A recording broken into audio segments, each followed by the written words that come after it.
6 सितंबर 2020। सवाल है कि क्या सुशांत सिंह राजपूत केस में मीडिया ने झूठी खबरें दिखाई। इसके बाद दूसरा सवाल ये है कि क्या इस मामले में मीडिया बेहद गैर जिम्मेदार हुआ। पहले सवाल का जवाब सीबीआई दे रही है, जिसके मुताबिक अब तक आप सभी लोगों ने सुशांत सिंह राजपूत मामले में न्यूज चैनलों पर जो कुछ भी देखा है सब सिरे से झूठ है, फेक है। सच से कितना दूर है ये खुद मीडिया को नहीं पता।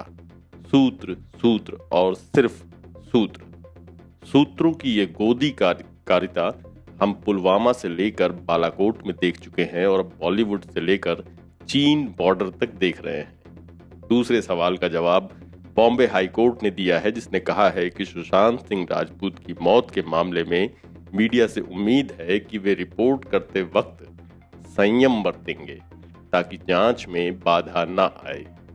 बॉम्बे हाई कोर्ट में जस्टिस ए सईद और जस्टिस एस.पी. तावड़े की खंडपीठ दो जनहित याचिकाओं पर सुनवाई कर रही थी, जिसमें महाराष्ट्र के 8 पूर्व पुलिस अधिकारियों ने सुशांत सिंह राजपूत मौत के मामले में मीडिया ट्रायल के खिलाफ आदेश देने की मांग की है।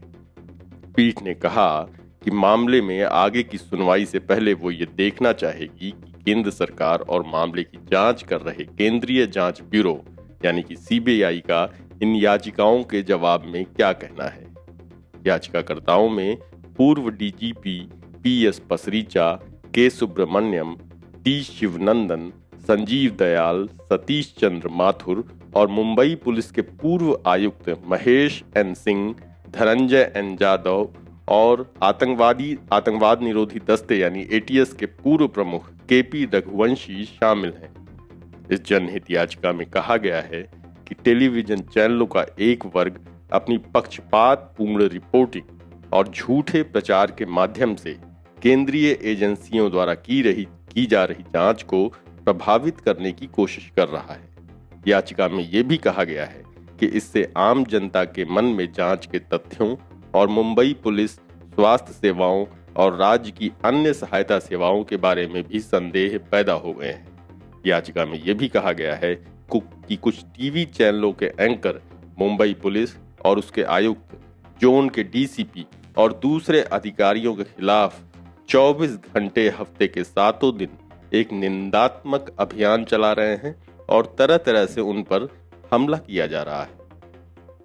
बॉम्बे हाई कोर्ट में पड़ी इस जनहित याचिका में केंद्र सरकार, press council of India, news broadcasters association, news broadcasting standard authority और राज्य सरकार से मीडिया हाउसों को दिशा निर्देश जारी करने और किसी भी तरह की झूठी, अपमानजनक और निंदनीय टिप्पणियों को प्रसारित करने से रोकने के लिए विभिन्न दिशा निर्देश देने की मांग की गई थी। याचिका में मांग की गई है कि सूचना और प्रसारण मंत्रालय, press council of India, news broadcasters association और न्यूज ब्रॉडकास्टिंग स्टैंडर्ड अथॉरिटी को ये निर्देश दिया जाए कि वे आवश्यक दिशा निर्देश तैयार करें ताकि मीडिया को पुलिस के खिलाफ झूठी, अपमानजनक और भद्दी खबरें प्रकाशित करने से रोका जा सके।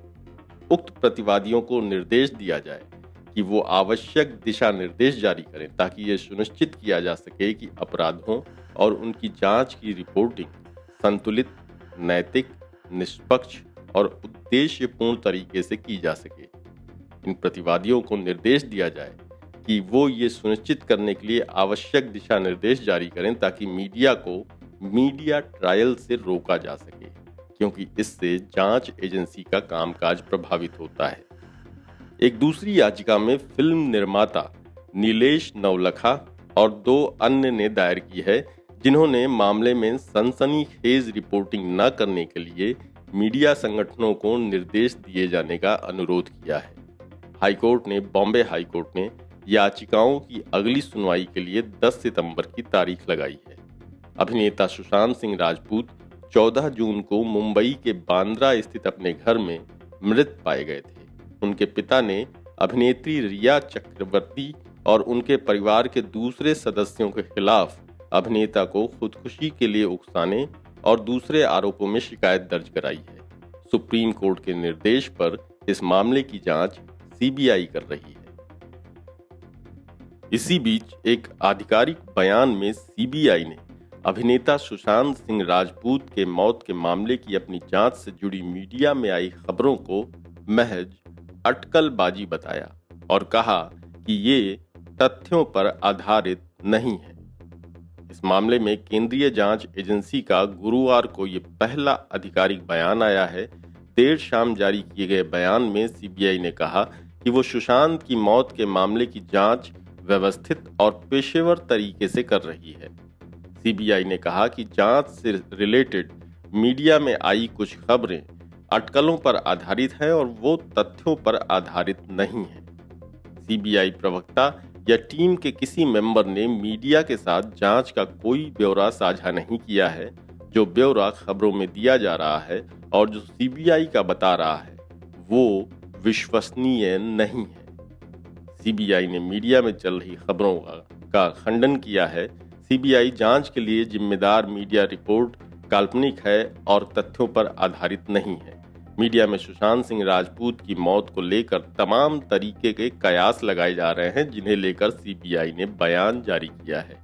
दरअसल अपनी पीठ थपथपवाने के लिए जांच एजेंसियां बिना आधिकारिक बयान या प्रेस ब्रीफिंग के जांच के आधे सही आधे फर्जी विवरणों का सिलेक्टेड लीक करती है ताकि जांच सही दिशा में जा रही है और क्या क्या अवरोध आड़े आ रहे हैं इस पर जनमानस में एक माहौल बन सके और इसी में फर्जी खबरें प्लांट होने लगती हैं। आपको याद दिला दें कि सुशांत सिंह राजपूत केस में लगातार झूठ का पुलिंदा प्लांट किया जा रहा है। आज तक की वेबसाइट पर 1 सितंबर को एक स्टोरी में सीबीआई के अज्ञात अधिकारियों के हवाले से कहा गया है कि सुशांत केस में मर्डर के सबूत नहीं मिले, इसलिए अब सुसाइड एंगल पर फोकस किया जा रहा है। इसके पहले 31 अगस्त को न्यूज 18 पर आई एक स्टोरी में कहा गया है कि सीबीआई के लिए रिया चक्रवर्ती को गिरफ्तार करना आसान नहीं, क्योंकि रिया के खिलाफ सीबीआई को ऐसे कोई पक्के सबूत नहीं मिले हैं जो इस बात की ओर इशारा करते हों कि सुशांत सिंह राजपूत को आत्महत्या के लिए उन्होंने ही उकसाया था। इसमें बिना किसी सोर्स के मिली रिपोर्ट का हवाला दिया गया है। आज तक के अनुसार सीबीआई सुसाइड एंगल पर फोकस कर रही है। वो ये भी जांच कर रही है कि कहीं इसमें सुसाइड के लिए उकसाने का केस तो नहीं बन रहा। सुशांत केस में सीबीआई लगातार जांच कर रही है। केस की मुख्य आरोपी रिया चक्रवर्ती समेत केस से जुड़े बाकी लोगों से पूछताछ में सीबीआई कई राज सामने लाई है, लेकिन मौत की ये गुत्थी अभी तक सुलझ नहीं पाई है। सीबीआई को अब तक सुशांत के मर्डर का कोई सबूत नहीं मिला है। हालांकि इन्वेस्टिगेशन अभी भी ओपन है। अब तक सीबीआई ने क्राइम सीन को रिक्रिएट किया है। मुंबई पुलिस द्वारा इकट्ठा सारे सबूतों की जांच के साथ ही उसने केस के हर संदिग्ध से पूछताछ कर ली है। आज तक की ये स्टोरी कहती है कि सीबीआई को फोरेंसिक रिपोर्ट्स, संदिग्धों के बयान या क्राइम सीन के रिक्रिएशन में मिली कोई भी रिपोर्ट होमिसाइड यानी हत्या की ओर इशारा नहीं करते। उनकी जांच अभी भी जारी है। केस में सुसाइड एंगल पर और भी कड़ी जांच की जाएगी। वे इस मर्डर इन्वेस्टिगेशन को ऑफिशियली क्लोज नहीं कर रहे हैं। केस का अगला अहम सबूत एम्स फॉरेंसिक टीम की रिपोर्ट है। इस रिपोर्ट में सुशांत सिंह राजपूत के पोस्टमार्टम और ऑटोप्सी मौजूद है। वहीं न्यूज 18 लिखता है कि सुशांत की मौत की जांच में अब सीबीआई, प्रवर्तन निदेशालय यानी ईडी और नारकोटिक्स कंट्रोल ब्यूरो की टीम से भी जांच करा रही है। सीबीआई सुशांत सिंह की मौत के मामले में हर कदम फूंक कर रख रही है। सीबीआई नहीं चाहती कि वो आनन फानन में रिया को गिरफ्तार कर ले और कमजोर सबूतों के आधार पर उन्हें तुरंत जमानत मिल जाए। यही नहीं, इस केस पर अब हर किसी की नजर है। ऐसे में सीबीआई इस पूरी घटना से पर्दा उठाना चाह रही है। हालांकि इस पूरे मामले में कई तकनीकी पहलू भी हैं, जिसके कारण सीबीआई के लिए रिया को गिरफ्तार करना आसान नहीं दिख रहा है। तो ये थी न्यूज 18 की रिपोर्ट। तो ऐसे हम देखते हैं कि ये क्या बता रहे हैं, इनकी टोन क्या है और इनको मामले में पता कितना है। इसी तरह की चीज़ों के बारे में ही सीबीआई कह रही है कि ये जितनी भी बातें इन लोगों ने बताई हैं ये सब झूठी हैं, फेक हैं, सत्य से बिल्कुल परे हैं। जनता को ऐसी किसी चीज़ पर विश्वास नहीं करना चाहिए।